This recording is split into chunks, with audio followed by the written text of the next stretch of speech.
আসসালামু আলাইকুম, আশা করি সবাই ভালো আছেন। আমার এক ছোট ভাই জিজ্ঞেস করছে স্পেনে কি ইলিগাল অবস্থায় কোনো ধরনের ব্যবসা করা যায়। স্পেনে ইলিগাল অবস্থায় কোনো ধরনের ব্যবসা করতে পারবেন না, তবে একটা অপশন আছে। আপনি যদি আপনার যদি কোনো পরিচিত মানুষ অথবা আপনার যদি আপন ভাই থাকে, তাহলে উনি যদি স্পেনের কাগজদারি হয়, উনার নামে আপনি ব্যবসা করতে পারবেন। যদি আপনার কাছে টাকা মানে ব্যবসা করার মতো টাকা থাকে, তাহলে উনার নামে আপনি ব্যবসাটা নাম দিয়ে আপনি এই ব্যবসা করতে পারবেন। বাট ভবিষ্যতে যখন আপনার কাগজ হবে, তখন আপনি এই ব্যবসার সাথে শেয়ার হয়ে যাবেন। সো বর্তমানে আমি যে রেস্টুরেন্টে কাজ করি, আমার বয়সী যে মালিক আছে, ও বর্তমানে এখন পর্যন্ত ওনার কার্ড হয় নাই, স্পেনে কোনো কার্ড হয় নাই।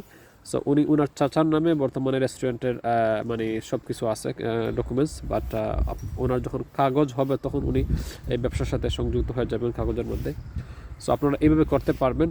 আদারওয়াইজ অন্য কোনো মানুষের সাথে এই ধরনের কোনো একটা ডিসিশন নিতে যাবেন না, কারণ একটা ব্যবসা বলে কথা। আসসালামু আলাইকুম।